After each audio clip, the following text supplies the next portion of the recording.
our voice in the world.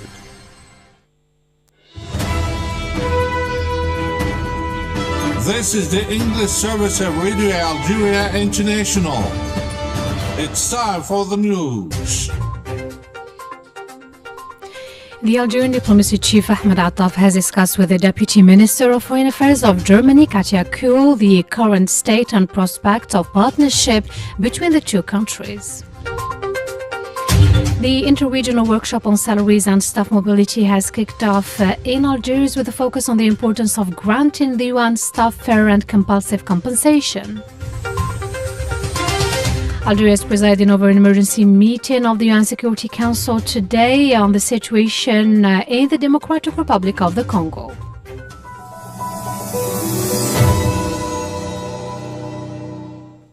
And those were the major developments. Now the full news edition. Good afternoon. The Minister of State, Minister of Foreign Affairs and National Community Abroad and African Affairs, Mr. Ahmed Attaf, has received the Deputy Minister of Foreign Affairs of the Federal Republic of Germany at the Ministry's headquarters. The meeting allowed for a review of the current state and prospects of partnership between Algeria and Germany, particularly in its economic and cultural aspects, as well as an exchange of views and analysis on the challenges and issues facing the Sahel region. And the Secretary of State to the Minister of Foreign Affairs in charge of African Affairs, Ms. Salma Bakhta Mansouri, has stressed the importance of fair and compulsive compensation for the staff of the United Nations. This came at the opening of the interregional workshop on salaries, allowances, classification of duty stations and staff mobility organized by the UN International Civil Service Commission here in Algiers. Ms. Mansouri has said the meeting reflects the UN commitment to providing a fair ground for its personnel. This gathering reflects the UN unwavering commitment to ensuring equitable and effective policies that underpin the work of its dedicated personnel. It is a matter of great importance as these discussions impact the life of staff who serve in diverse and often challenging environments.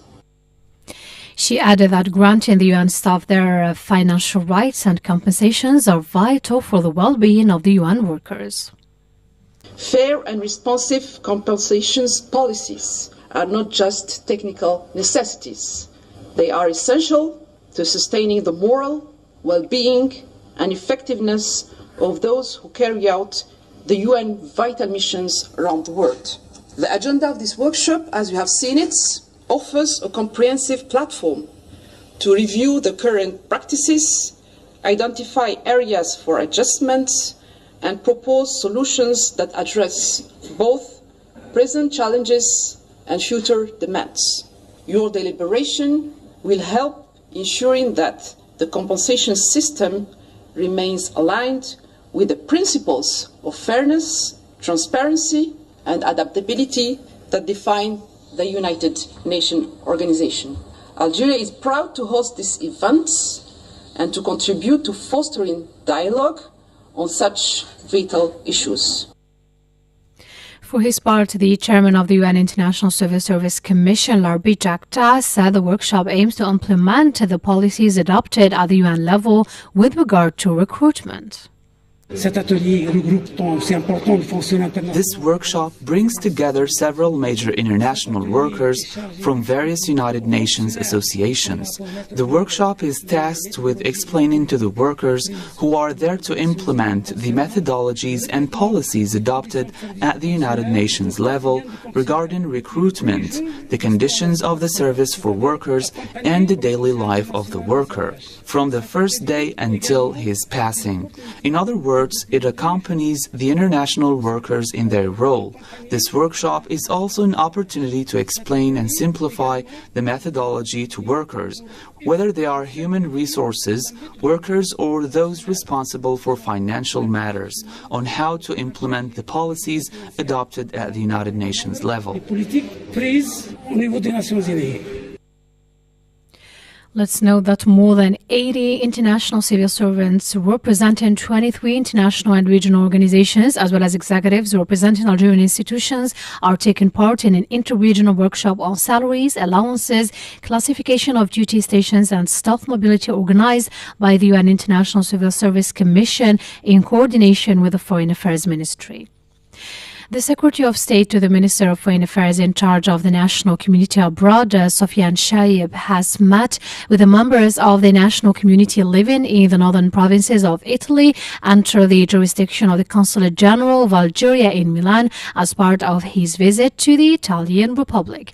The meeting, which took place in an interactive and friendly atmosphere, provided an opportunity to learn about the situation of our community in this region, address its concerns, and respond to their various questions. This meeting, which took place in Italy's economic capital, was also an opportunity to review the various incentive measures offered to encourage the involvement of national community residing abroad in the economic activity, as well as to praise the dynamism of the Algerian association movement in this country. The Minister of Communication and Special Envoy of the President of the Republic, Abdelmajid Tebboune Mohamed Mezyan, has been received in Nairobi by the President of Kenya, Mr. William Ruto. During the meeting, Mr. Mezyan handed in a letter from President Tebboune to his Kenyan counterpart, in which he conveyed his greetings and expressed his willingness to strengthen the bonds of friendship and cooperation between the two countries. The meeting was also an opportunity to exchange views on bilateral relations and to explore ways to open broader prospects for these relations in order to promote partnership between the two brotherly countries. The two parties emphasized the need to continue consultation and on coordination between the two countries on key issues at the African level, notably the institutional reform of the African Union. You still listen to Radio Algeria International, and Algeria is presiding over an emergency meeting of the UN Security Council today devoted to the situation in the Democratic Republic of the Congo, DRC. Masoud Sharfi has the details. The meeting held at the request of the DRC is taking place amid violent fighting raging in the eastern region of North Kivu, where the M23 rebel group is trying to gain ground. The meeting, initially planned for tomorrow, Monday, will address the latest developments around the strategic town of Goma, the humanitarian situation there, as well as the challenges facing the protections of the civilians and the security of the UN mission's peacekeepers, which has already started evacuating its non-essential personnel. In this connection, the UN Secretary General's Special Representative and head of the UN Stabilization Mission in Congo and the Deputy Secretary General to the Humanitarian Affairs should report on the intensification of the fighting in DRC, which caused the displacement of about 40,000 people since the beginning of this month. And still in the Democratic Republic of the Congo, fighting has intensified in the eastern part of the country between the government forces and rebels of the M23 rebel group. The rebel group, backed by other countries, has tightened its grip over the North Kivu region over the past few days, threatening to take control of the town of Goma. The Congolese army spokesman affirmed that 13 foreign soldiers, including 3 blue helmets, were killed in the fighting. In this respect, the African Union expressed its deep concern at the alarming situation prevailing in DRC and urged the parties to strictly abide by the ceasefire agreed upon. It deplored that the resurgence of hostilities in the country's eastern part undermine the relentless and significant efforts deployed as part of Luanda process led by Angola's President João Lourenço.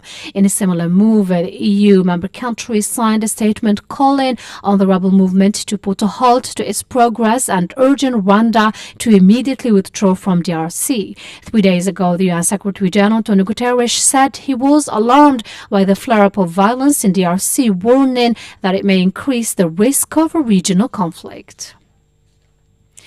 Still in Africa and in Sudan, more than 70 people have been killed in an attack on a hospital in the city of Al Fasher, capital of North Darfur State in Western Sudan. Masoud Sharfi has the details. The governor of the Darfur region, Mini Arko Minawi, announced on social media that a drone of the Rapid Support Forces, RSF, targeted the Saudi hospital. He explained that the targeting killed all the patients who were inside the accident ward and that their number exceeded 70 patients, including women and children.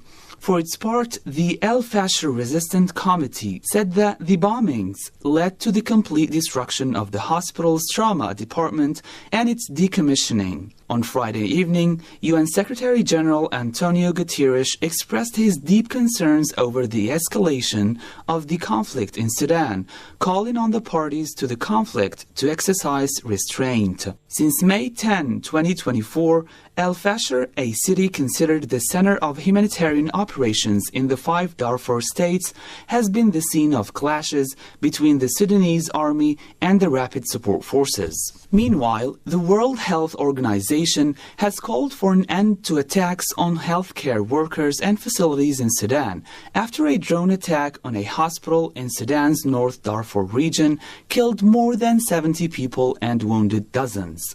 WHO Director General Tedros Ghebreyesus said on X the attacked hospital is the only functional hospital in El Fasher, stressing that it provides services which include internal medicine, surgery and pediatrics, along with a nutrition stabilization center. Tedros called for a cessation of all attacks on healthcare in Sudan and for allowing full access for the swift restoration of the facilities that have been damaged. The war between Sudan's army and the Parliamentary Rapid Support Forces, RSF, which broke out in April 2023 due to disputes over the integration of the two forces, has killed tens of thousands, driven millions from their homes, and plunged half of the population into hunger. The conflict has produced waves of ethnically driven violence, blamed largely on the Rapid Support Forces, creating a humanitarian crisis. This came while the Sudanese army has broken the siege imposed by the paramilitary Rapid Support Forces on its command center in central Khartoum. The army announced that it successfully broke the siege of one of the largest military installations in the city located in Khartoum, Bahri. The troops then crossed the Nile to join the forces in central Khartoum, which were also under siege. To the Middle East now, the Israeli occupying forces have pursued for the 6th consecutive day acts of aggression on the West Bank town of Jenin. The news agency Wafa said at least 5 or 15 Palestinians were killed and scores of others wounded in the Israeli attacks. These have caused considerable damage to properties, public installation, notably to the water and power networks. This came as UNRWA affirmed having received an order issued by the Israeli occupying authorities to evacuate its headquarters in occupied Al-Quds. And the Palestinian Authority for Water has announced that the occupying army had destroyed the only seawater desalination plant during its recent devastating operations in the northern Gaza Strip. It stated that for 6 consecutive days, its technical team had carried out an assessment of the damage caused by the occupying authorities' aggression in northern Gaza due to the massive destruction of residential areas, infrastructure, and roads. They had encountered significant difficulties in accessing to water and sanitation facilities. The authority specified that this plant was the only one serving northern Gaza and the Wadi Gaza region. You're still listening to Radio Algeria International, and still in Gaza, the authorities stressed that there is no alternative to cover this volume, and it is difficult to drill water wells due to the high salinity of the groundwater containing seawater in the western areas of the city. The authority also emphasized that the damage caused to the desalination plants worsens the already disastrous water situation in Gaza, as it is the only safe and reliable source of drinking water for the population. And North Korea has carried out a strategic cruise missile test. Pyongyang's official Korean Central News Agency said the country's leader Kim Jong-un oversaw the test, adding that North Korea's war deterrence means were being perfected more thoroughly. The same source added that the sea-to-surface strategic guided cruise missiles traveled 1,500 kilometers without causing side effects on North Korea's neighboring countries. You're still listening to Radio Algeria International, and that's it for our news bulletin. I invite you now to listen to the international event of the week. The international event of the week. Former US President Donald Trump was sworn in this week as the 47th President of the United States for a second term. His return to power comes after a bitterly contested election and amid ongoing debates about the political divide and notably the US role on the global stage. During his campaign, Vote to Make America Great Again and Stronger, and pledged to defend the American values by standing up against what he termed as establishment, President Trump vowed to put America first by boosting the economy and by achieving more balanced trade exchanges. Asked if President Trump will continue his America First approach or is there room for a new international strategy, our California-based political analyst Hamoud Salhi had this to say. We know from his first term that President Donald Trump will most likely continue to pursue his American First approach during this term. President Trump has prioritized American economic interest in his first term, pursuing a trade protectionism towards China and withdrew from the Paris Climate Agreement. During his campaign for the second term, President Trump made pledges to return to those policies and more, taking an even more aggressive stance on foreign trade, immigration, and defense spending. In addition, President Trump emphasized reducing reliance on international partnership and pledges he would impose high tariffs on European and Canadian firms. And conversely, he would lower taxes for foreign companies to lure them into investing and doing businesses in the United States. During his first week in office, President Trump remained true to himself, placing a heavy emphasis on domestic economic policies, American nationalism, and protectionism. It is clear that there is a little room in President Trump's approach to making America great, to international collaboration, multilateralism, or mutual benefits. He takes a strong stand on believing that in order for the United States to return, according to him, to be the #1 economy in the world, it has to pursue an isolationist, protectionist policies that will protect American products and American products. And it is in this context that this approach will leave little room for any international strategy. One of the first things President Trump did after taking office was to sign a series of executive orders in a bid to begin, as he repeatedly pledged, the process of restoring America's greatness. Some of these decrees were about fulfilling promises he made during his campaign, while others are aimed at reversing policies implemented by the former administration. One of the first and most controversial executive orders he signed was aimed at dismantling key aspects of the Affordable Care Act, known as Obamacare. Another key executive order was signed by President Trump, redefining the U.S. immigration policy by imposing new restrictions, notably by deporting illegal migrants, suspending the refugees admission program, or by putting an end to the birthright citizenship. Asked on whether the measures taken by President Trump on immigration, some of which are called into question by some major industries, could be detrimental to the US economy in the medium term, our political analyst Hamoud Salhi had the following. President Donald Trump is likely to continue pursuing his protectionist approach. Even more, he will be more aggressive during this second term because he won the election decisively, earning him a national mandate, and he has the majority of the legislators, Republicans in the House and the Senate, who share his views on economic policy.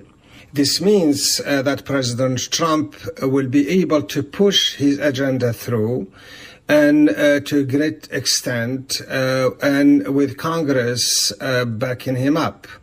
According to reports, President Trump will likely succeed pushing for unilateral policies, enforcing new trade rules, and imposing restriction on what he considers his way of protecting American economy from unfair trade practices and strengthening, in turn, America's position in the global economy.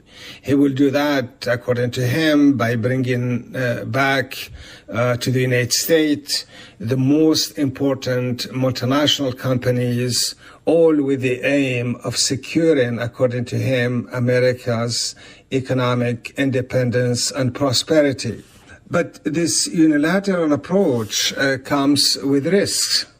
For example, the current plan to increase U.S. imports by 10%, if followed through, from 3.5% in imports coming from Europe and 3.6% coming from China.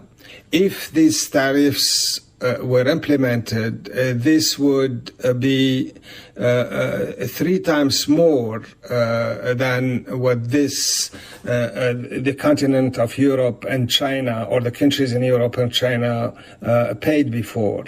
This most likely would drive both Europe and China to take repercussion measures against the United States, imposing tariffs on their own on U.S. products going in Europe, and the same for those in China.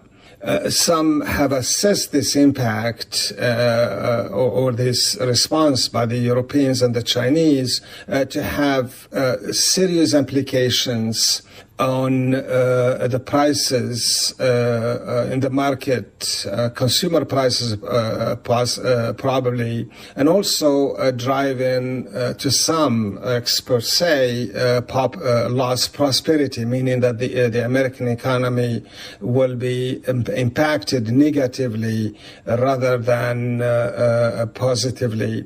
And in addition to this, all will translate into having a huge burden on American lower and middle classes. Regarding trade, President Trump emphasized the necessity to use tariffs and trade restrictions as a way to revive the U.S. economy and achieve economic growth, and to challenge China and other countries he considers economic rivals.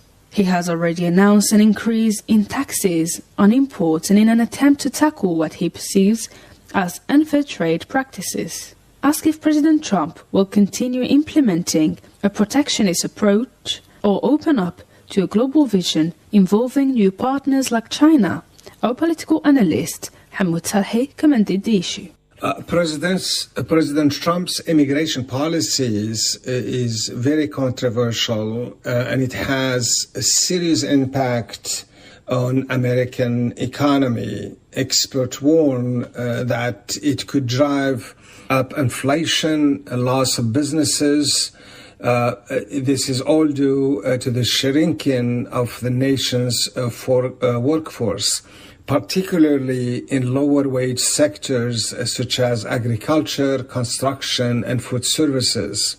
Overall, the mass deportation of illegal immigration, which started this week, could lead to a reduction in labor supplies, curtail the production of certain products, and ultimately drive in wages and food prices to increase, according to media report and experts. Estimates from non-partisan groups estimate that President Trump's policy will likely to affect 5% of America's workforce, with roughly 8.3 million undocumented Americans work in the United States. At the top of the economic sector that would be most affected is the agriculture. The agricultural sector employs 20% of the workforce, and it is expected to be the most impacted. Mass deportation could lead to labor shortage in this area, and the impact will be seen in the food prices, like groceries, cereals, and fruit, and this will ultimately lead to higher inflations. Needless to say that the wages will also be more higher than before, as agricultural sector will have to pay higher wages to those the employ. Another sector that will likely be impacted is in construction, which employs one of the highest numbers of illegal immigrants. This impact will be seen in the renovations of homes, landscaping, and as a result, it is highly likely that the prices of home improvement, buying homes, for example, will also be affected. The same impact will be felt in restaurant and food services. A shortage of labor could drive businesses in this area to raise wages, to lure employees, and consequently, they will be forced to increase prices and menus at restaurants, which ultimately will drive away customers, and eventually these businesses may be closed. So the impact is serious, and we will have to see to find out how President Donald Trump is able to leverage these challenges in order to pursue his policies. Particularly, these policies are very important, particularly during the first 2 years as we embark on the elections in 2 years for Congress members. If the impact is what we have as predicted, that it will be severe on the economy, wages, high inflation, it is likely that the Republicans may lose the House or the Senate, and as a consequence, or perhaps this may be a reason for President Donald Trump to rethink his policy of mass deportation and may reverse course if he sees this as not helping his party to remain in power in Congress. Let's note that, unsurprisingly, U.S. President signed 2 executive orders enacting the U.S. withdrawal